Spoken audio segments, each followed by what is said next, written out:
It is now time to begin Book 4, Recalled to the Light. Chapter 34, Kill 'em even if they's already dead. Reader, you did not forget about our small mouse, did you? Back to the light. That was what Gregory whispered to him when he wrapped Despereaux in his napkin and placed him on the tray. And then Meg, after her conversation with Rosquero, carried the tray into the kitchen. And when she saw Cook, she shouted, "It's me, Miggery So, back from the deep downs." "Ah, lovely," said Cook. "And ain't we all relieved?" Meg put the tray on the counter. "Here, here," said Cook. "Your duties ain't done. You must clear it." "How's that?" shouted Meg. "You must clear the tray," shouted Cook. She reached over and took hold of the napkin and gave it a good shake, and Despereaux tumbled out of the napkin and landed right directly plop in a measuring cup full of oil. "Luck," said Cook. "A mouse in my kitchen, in my cooking oil, in my measuring cup? You, Meg, kill him directly." Meg bent her head and looked at the mouse, slowly sinking to the bottom of the glass cup. "Poor little Missy," she said, and then she stuck her hand in the oil and pulled him out by his tail. Despereaux, gasping and coughing and blinking at the bright light, could have wept with joy at his rescue, but he was not given time to cry. "Kill him," shouted Cook. "Gore," said Meg. "All right." Holding Despereaux by the tail, she went to get the kitchen knife, but the mouse's tail, covered as it was in oil, was slick and difficult to hold on to, and Meg, in reaching for the knife, loosened her grip, and Despereaux fell to the floor. Meg looked down at the little bundle of brown fur. "Gore," she said. "That killed him for sure." "Kill him even if he's already dead," shouted Cook. "That's my philosophy with mice. If they're alive, kill 'em. If they're dead, kill 'em. That way you can be certain of having yourself a dead mouse, which is the only kind of mouse to have." "That's some good philosophy. That is, kill 'em even if they's already dead." "Hurry, you cauliflower-eared fool," shouted Cook. "Hurry!" Despereaux lifted his head from the floor. The afternoon sun was shining through the large kitchen window. He had time to think about how miraculous the light was, and then it disappeared, and Meg's face loomed into view. She studied him, breathing through her mouth. "Little Missy," she said, "ain't you going to skedaddle?" Despereaux looked for a long moment into Meg's small, concerned eyes, and then there came a blinding flash and the sound of metal moving through the air as Meg brought the kitchen knife down, down, down. Despereaux felt a very intense pain in his hindquarters. He leapt up and into action. Reader, he scurried. He scurried like a professional mouse. He zigzagged to the left. He zigzagged to the right. "Gore!" shouted Meg. "Missed him!" "Ain't that a surprise?" said Cook, just as Despereaux scurried under a crack in the pantry door. "I got the little Missy's tail, though," said Meg. She bent over and picked up Despereaux's tail and held it up, proudly displaying it to Cook. "So?" shouted Cook. "What good will that do us when the rest of him has disappeared into the pantry?" "I don't know," said Meg, and she braced herself as Cook advanced upon her, intending to give her a good clout to the ear. "I don't know." And that is poor little Despereaux's tail getting cut off. Chapter 35, The Knight in Shining Armor. Despereaux was pondering the reverse of that question. He was wondering not what he would do with his tail, but what he would do without it. He was sitting on a bag of flour high atop a shelf in the pantry, crying for what he had lost. The pain in his hindquarters was intense, and he wept because of it. But he also cried because he was happy. He was out of the dungeon. He had been recalled to life. His rescue had happened just in time for him to save the Princess P from the terrible fate that the rat had planned for her. So Despereaux wept with joy and with pain and with gratitude. He wept with exhaustion and despair and hope. He wept with all the emotions of a young small mouse who had been sent to his death and then been delivered from it in time to save his beloved. Reader, the mouse wept, and then he lay down on a sack of flour and slept. Outside the castle, the sun set and the stars came out one by one, and then they disappeared and gave way to a rising sun. And still Despereaux slept, and while he slept, he dreamt. He dreamt of the stained glass windows and the dark of the dungeon.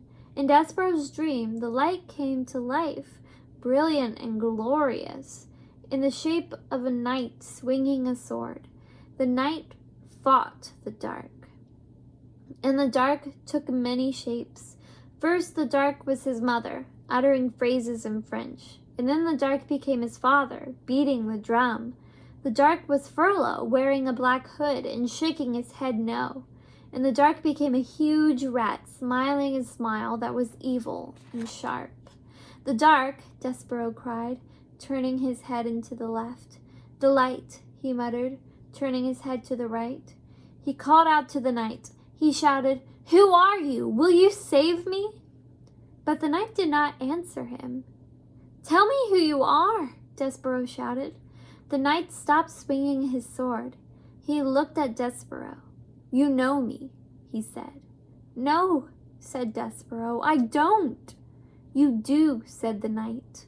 He slowly took the armor off his head and revealed nothing. No one. The suit of armor was empty. "No, oh no," said Despereaux. "There is no knight in shining armor. It's all just make-believe, like happily ever after." And in his sleep, reader, the small mouse began to cry. What a terrible dream. Chapter 36, What Mig Carried. And while the mouse slept, Roscuro put his terrible plan into effect. Would you like to hear, reader, how it all unfolded? The story is not a pretty one. There is violence in it and cruelty. But stories that are not pretty have a certain value, too, I suppose. Everything, as you well know, having lived in this world long enough to have figured out a thing or two for yourself, cannot always be sweetness and light. Listen, this is how it happened. First, the rat finished, once and for all, the job he had started long ago. He chewed through Gregory's rope, all the way through it, so that the jailer became lost in the maze of the dungeon. Late at night, when the castle was dark, the serving girl, Miggery-So, climbed the stairs to the princess's room. In her hand she carried a candle, and in the pockets of her apron were two very ominous things. In the right pocket, hidden in case they should encounter anyone on the stairs, was a rat with a spoon on his head and a cloak of red around his shoulders. In the left pocket was a kitchen knife, the same knife that Miggery-So had used to cut off the tail of a certain mouse. These were the things, a rat and a knife and candle, that Mig carried with her as she climbed up the stairs. "Gore," she shouted to the rat. "It's dark, ain't it?" Yes, whispered Roscuro from her pocket. "It is quite dark, my dear." "When I'm a princess," began Mig. "Shh," said Roscuro. "May I suggest that you keep your glorious plans for the future to yourself? And may I further suggest that you keep your voice down while to a whisper? We are, after all, on a covert mission. Do you know how to whisper, my dear?" "I do!"